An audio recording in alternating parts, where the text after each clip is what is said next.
Hi everyone, welcome to the marker. तो हमारा अगला चैप्टर जो है वो है द लिविंग वर्ल्ड। ठीक है, लिविंग वर्ल्ड से हम स्टार्ट करेंगे, फिर हम जाएंगे किंगडम्स की तरफ। तो लिविंग वर्ल्ड में बेसिकली हमें पढ़ना है कि हमें किस तरीके से किस तरीके से कोई भी ऑर्गेनिज्म को अगर डिस्कवर किया जाता है पहली बार, तो उसे कैसे नाम दिया जाता है, किस बेसिस पर उनके कैरेक्टर्स को किस किस कैटेगरीज में डाला जाता है, उनके बारे में हम बेसिकली पढ़ते हैं। कि हमने अगर नाम दिया, जैसे ह्यूमंस को हम साइंटिफिकली क्या बोलते हैं, होमोसेपियंस। तो ये होमोसेपियंस नाम कैसे पड़ा। ठीक है, तो ये सारी चीज़ें हम बेसिक रूल्स एंड रेगुलेशंस पढ़ने वाले हैं इस चैप्टर में। तो स्टार्ट करते हैं द लिविंग वर्ल्ड से।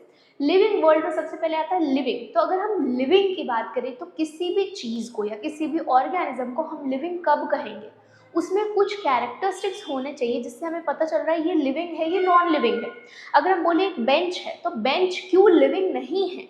क्यों? क्योंकि क्या बेंच में ग्रोथ होगा? अगर हम उसमें कुछ ऐड करें, खुद ऐड कर रहे हैं हम, तो हो सकता है कि उसका लेंथ बढ़ जाए, उसकी हाइट बढ़ जाए, पर क्या खुद से ग्रोथ हो रहा है? नहीं, बिल्कुल भी नहीं। सेल्स डिवाइड नहीं करे। क्या रिप्रोडक्शन करने की कैपेबिलिटी है? नहीं। क्या मेटाबॉलिज्म परफॉर्म कर सकता है? नहीं। क्या कॉन्शियसनेस है? क्या हम बेंच को मारेंगे तो उसे चोट लगेगा? क्या उसे पता चलेगा कि किस चीज़ से बचना है? नहीं। नहीं। तो ये सारे कैरेक्टर्स जो होते हैं एक लिविंग एंटाइटी की प्रॉपर्टी है।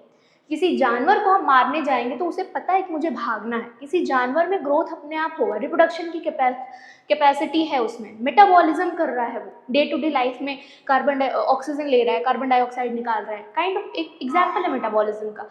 तो ये लिविंग स्पीशीज या लिविंग ऑर्गेनिज्म के कैरेक्टर्स होते हैं।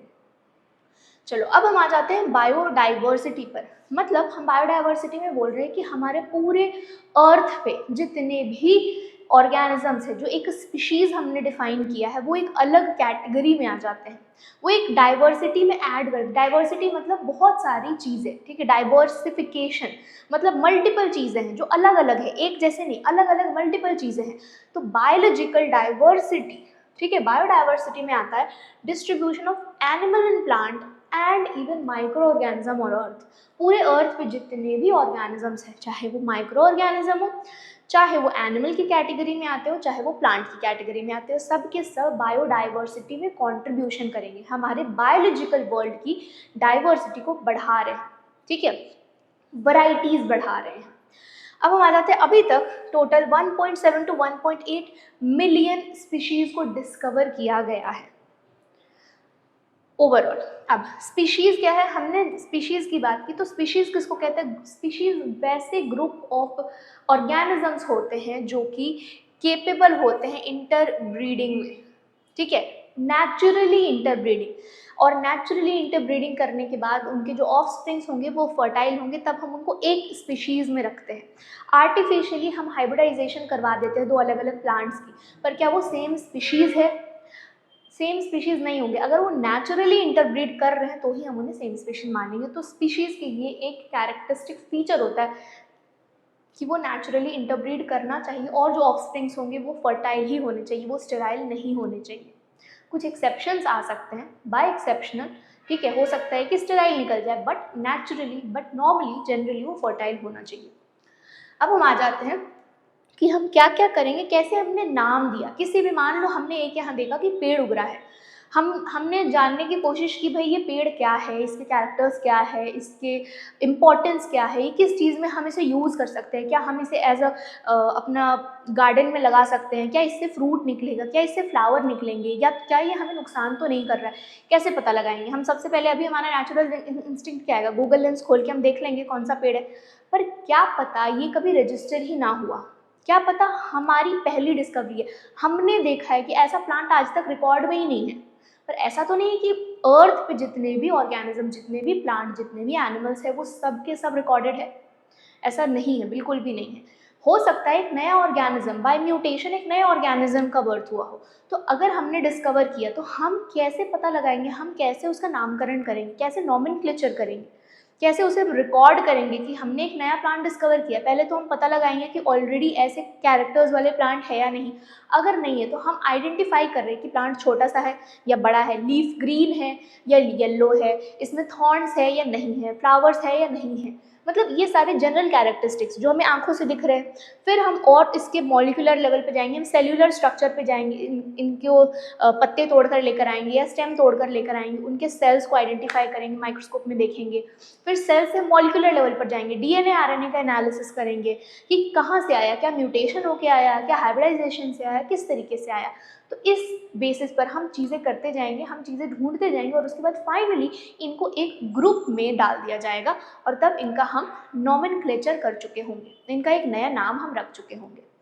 देखो तो सीरीज क्या है, सबसे पहले आइडेंटिफिकेशन करना है। हमें एक प्लांट दिख गया, जंगल में चल रहे थे, एक प्लांट दिख गया हमें, अब हमें आइडेंटिफाई करना है बेसिस ऑफ कैरेक्टर्स, छोटा प्लांट है, बड़ा प्लांट है, ग्रीन लीव्स है, येलो लीव्स है, किस तरीके का फ्लावर्स है, नहीं है, फ्रूट्स है, नहीं है, जो भी कैरेक्टरिस्टिक्स दिखा हम पहले पहचानने की कोशिश करेंगे, ठीक है।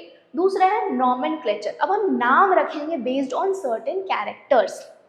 तो नाम रखने के लिए हमें स्टैंडर्डाइज करना पड़ेगा। हम ऐसे नहीं कि किसी का नाम, जैसे मैंने डिस्कवर किया तो मेरे नाम पे मैंने प्लांट रख दिया, नहीं, क्योंकि पूरी दुनिया को उसी नाम से उस प्लांट को जानना है। आज मैंने देखा तो मैंने कुछ और नाम रख दिया, कल किसी और ने देखा तो किसी और ने कुछ और नाम रख दिया। तो पूरी दुनिया में हम प्लांट को या किसी भी ऑर्गेनिज्म को एक ही नाम से जानेंगे। जैसे ह्यूमन बींग्स को पूरी दुनिया में होमो सेपियंस के नाम से जाना जाता है, पी प्लांट को पाइसम सटाइवम के नाम से जाना जाता है, साइंटिफिक नेम। पूरी दुनिया पी प्लांट को पाइसम सटाइवम ही बोलेगी, भले हम उसे लोकल लैंग्वेज में अलग अलग चीज़ें बोल दें, ठीक है। जैसे ब्रिंजल है तो लोकल या तो कुछ लोग ब्रिंजल बोलेंगे, कुछ लोग एग प्लांट बोलेंगे, हिंदी में बैंगन कहलाएगा, बट उसका एक साइंटिफिक नेम होगा। तो स्टैंडर्डाइज साइंटिफिक नेम होना चाहिए ताकि ऑल ओवर द वर्ल्ड हम एक नाम से पहचान सके उसे, ओके। तो स्टैंडर्डाइज करने के लिए कुछ रूल्स बनाए गए। अब ये रूल्स किन्होंने बनाए, देखो ICBN जो था, international code of botanical nomenclature के अकॉर्डिंग प्लांट्स के नाम रखे गए, ठीक है, और ICZN international code of zoological nomenclature के अकॉर्डिंग एनिमल्स के नाम रखे गए। कुछ रूल्स फॉलो किए गए इनके अकॉर्डिंग कि इस तरीके से हम एक प्लांट को नेम कर सकते हैं और इस तरीके से हम एक एनिमल को नेम कर सकते हैं, जो all over the world same जाना जाएगा, एक ही नाम से जाना जाएगा। तो हम आ जाते हैं कि जब हमने नॉमेनक्लेचर के रूल्स बनाए तो वहाँ पर बायनॉमियल नॉमेनक्लेचर आया और एक ट्राइनॉमियल था। तो ट्राइनॉमियल में हम 3 अलग अलग वर्ड्स रख रहे थे, एक प्लांट को या एनिमल को या माइक्रो ऑर्गेनिज्म को, हम मतलब 3 वर्ड्स में उसे नाम नॉमेनक्लेचर करते थे। पर अकॉर्डिंग टू बायनॉमियल 2 है, बाय मतलब 2, तो यहाँ पर हम अकॉर्डिंग टू बायनॉमियल नॉमेनक्लेचर हम सिर्फ 2 वर्ड्स में कैटेगराइज, 2 वर्ड्स में हम नाम रख देते हैं। अब इस रूल के अकॉर्डिंग क्या होना चाहिए, ठीक है, ये कैरोलस लीनियस एक साइंटिस्ट थे, इन्होंने दिया। इस रूल के अकॉर्डिंग जनरली जो भी हम नाम रख रहे हैं, जैसे होमोसेपियन, जैसे पाइसम सटाइवम, ठीक है, जैसे ट्राइटिकम एस्टाइवम, वीट का जो नाम है, जितने भी हम नाम रख रहे हैं वो जनरली लैटिन से आए हुए होंगे। लैटिन और ग्रीक से यूजुअली जितने भी ऐसे नेम्स आते हैं लैटिन और ग्रीक से आते हैं। तो यहाँ पर हमने क्या बोला, लैटिन से डिराइव्ड वर्ड्स होंगे और उन्हें हम इटैलिक्स में लिखेंगे। यूजुअली जब हम प्रिंट करते हैं, प्रिंटेड होगा तो वो इटैलिक्स में होना चाहिए, अगर हैंड रिटन होंगे तो हम उसे अंडरलाइन करेंगे। सेकेंड रूल, फर्स्ट वर्ड जो होना चाहिए, फर्स्ट वर्ड जो डिनोट करता है वो एक जीनस को डिनोट करता है और सेकेंड वर्ड एक स्पेसिफिक एपिथेट को डिनोट करता है। जैसे एग्जाम्पल हमने यहाँ लिखा मैग्नीफेरा इंडिका, तो ये जो मैग्नीफेरा है ये जीनस है और इंडिका जो है वो स्पेसिफिक एपिथेट है, ओके। ये किसका है, ये मैंगो का साइंटिफिक नेम है, मैग्नीफेरा इंडिका। अब हम आ जाते हैं अगले रूल पर। अगले रूल में क्या बोला गया, अगर हम लिखेंगे अपने हाथ से तो हम सेपरेटली अंडरलाइन कर रहे हैं दोनों को, स्पेसिफिक एपिथेट को भी और जीनस को भी, पर हम जब प्रिंट करते हैं तो उसे इटैलिक्स में लिखते हैं या इटैलिसाइज कर देते हैं प्रिंट में, ठीक है। नेक्स्ट, जीनस का पहला अल्फाबेट जो होता है वो कैपिटल लेटर से स्टार्ट होना चाहिए, M, और जो स्पेसिफिक एपिथेट है उसका जो पहला लेटर है वो स्मॉल से स्टार्ट होना चाहिए, I, ठीक है। तो इन रूल्स को फॉलो करके हम किसी भी स्पीशीज का साइंटिफिक नेम रखते हैं। अब यहाँ पर देखो मैंगो का साइंटिफिक नेम है मैग्नीफेरा इंडिका लिन। लिन क्या है, लिन साइंटिस्ट का नाम ज़रूरी नहीं है लिखा जाए, बट अगर वहाँ पर लिखा गया उसे हम अंडरलाइन नहीं करेंगे, पूरा नाम नहीं लिखेंगे, लिन और यहाँ एक डॉट दिया रहेगा, इसका मतलब लिनियस ने इसको डिस्कवर किया था, इस प्लांट। अब आ जाते हैं क्लासिफिकेशन पर। हमने आइडेंटिफाई कर लिया, नाम वाम रख लिया, हम इसे क्लासिफाई भी करेंगे ताकि हमें इजी हो कि इस कैटेगरी के अंदर हम इस प्लांट को ले सकते हैं। तो क्लासिफाई जब हम करेंगे तो क्लासिफिकेशन के लिए हम बहुत सारे कैटेगरीज बनाते हैं, ग्रुप करते हैं उनको कैटेगरीज में, और इन कैटेगरीज को हम बोलते हैं टैक्सा। ठीक है, जो भी हमें दिख गया, जो भी ऑब्जर्वेबल कैरेक्टर्स है, या तो इंटरनल हो सकते हैं सेल वाले, डीएनए वाले, या तो बाहर वाले एक्सटर्नल कैरेक्टरिस्टिक्स हो सकते हैं। तो जो भी हमने कैरेक्टरिस्टिक्स देखे उसके बेसिस पर हमने ग्रुप कर दिया उन सारे ऑर्गेनिजम्स को, और ग्रुप को कहा गया है टैक्सा। अब ये टैक्सा कुछ भी हो सकता है, जैसे अगर एनिमल की हम बात करें, एनिमल भी एक टैक्सा है। तो एनिमल में कैट, डॉग, काउ, बफेलो, गोट सब आएगा। एक कैटेगरी हो गया एनिमल, ठीक है, एनिमल में फिशेस वगैरह सब आएंगे। दूसरा कैटेगरी है मैमल्स। तो अब मैमल्स में तुम्हारे कैट, डॉग, काऊ आ जाएगा, पर फिशेस नहीं आएंगे। पर फिशेस एनिमल वाले टैक्सा में आते हैं, मैमल्स में नहीं आते हैं। ठीक है, लेकिन मैमल भी एक टैक्सा है, एक अलग तरीके का कैटेगरी है ना। तो हर एक कैटेगरी एक टैक्सा होता है, भले उसमें बहुत सारी चीज़ें आए। एनिमल्स वाले मैमल्स में नहीं आएंगे, मैमल्स वाले जो जो एनिमल्स है उनमें मैमल्स आएंगे और फिशेस भी आएंगे, पर मैमल्स में फिशेस नहीं आते हैं। एनिमल एक कैटेगरी है, टैक्सा है, जिसमें फिशेस आ सकते हैं, बर्ड्स आ सकते हैं, मैमल्स आ सकते हैं। अब हम आ जाते हैं मैमल एक अलग कैटेगरी, इसमें और अलग अलग चीज़ें होंगी। जैसे मैमल के केस में डॉग आ जाएगा, फिशेस के कैटेगरीज में बहुत सारे और फिशेस आ जाएंगे। फिर तुम्हारे बर्ड्स के कैटेगरीज में सारे फ्लाइटलेस बर्ड्स, या फिर जो उड़ने वाले बर्ड्स हैं, फ्लाइट वाले बर्ड्स सब आ जाएंगे। तो डॉग एक कैटेगरी। अब डॉग में बहुत सारे ब्रीड्स होंगे। तो हर एक कैटेगरी को हमने एक टैक्सा कहा है, इसलिए बोला गया है these represent taxa at different levels. हर एक लेवल, एनिमल के अंदर मैमल्स, फिशेस और बर्ड्स, मैमल्स के अंदर डॉग, कैट। ठीक है, तो ये एक लेवल, ये दूसरा लेवल, ये तीसरा लेवल, हर एक लेवल को रिप्रेजेंट कर रहा है। लेकिन ये भी एक टैक्सा है, ये भी एक टैक्सा है, ये भी एक टैक्सा है, ये भी एक टैक्सा है।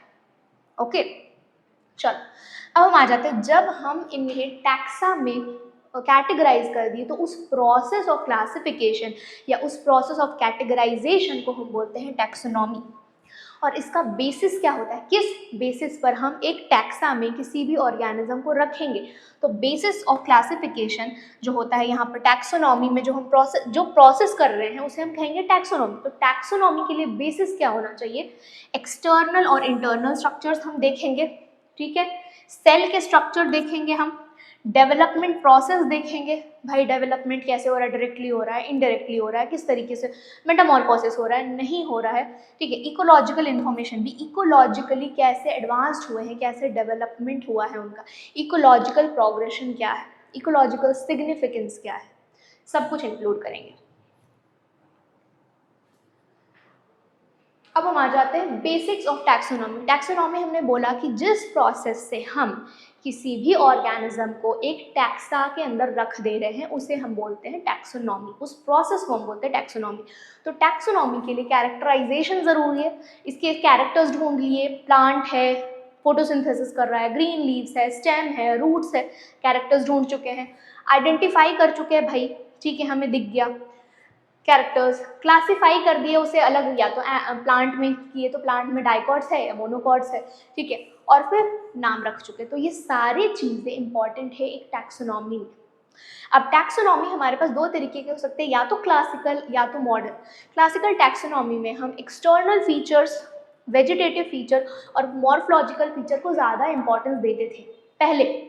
ठीक है, पहले बहुत ज़्यादा सेल्यूलर फीचर्स को इतना इंपॉर्टेंस नहीं देते थे हम, बहुत ज़्यादा डीएनए आरएनए को इतना इंपॉर्टेंस नहीं देते थे। हमें जो बाहर से दिख रहा है, फूल पत्ते आए हैं नहीं आए हैं, वेजिटेटिव क्या इनको हम स्टेम से रिप्रोडक्शन ये कर सकते हैं या नहीं कर सकते हैं, एक्सटर्नली कैसे दिख रहे हैं, तो बेसिकली जो हमें बाहर से दिख गया क्लासिकल था। अब मॉडर्न में आ गए हम तो कुछ डेवलपमेंट होगा, कुछ एडवांसमेंट होगा।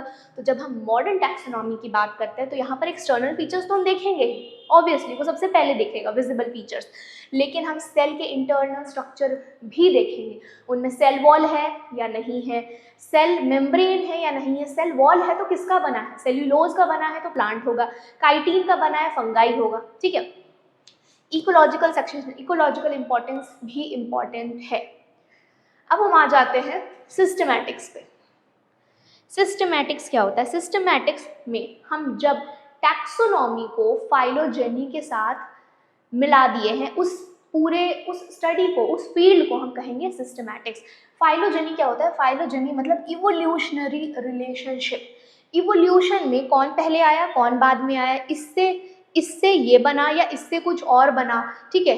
इस तरीके से जब हम एक चेन ड्रॉ करते हैं एक चेन ड्रॉ करते हैं, जैसे हमने क्या बोला, मैमल्स में सबसे पहले पाइसीज आए, पाइसीज के बाद एम्फीबियंस आए, रेप्टाइल्स आए, एव्स और मैमल्स।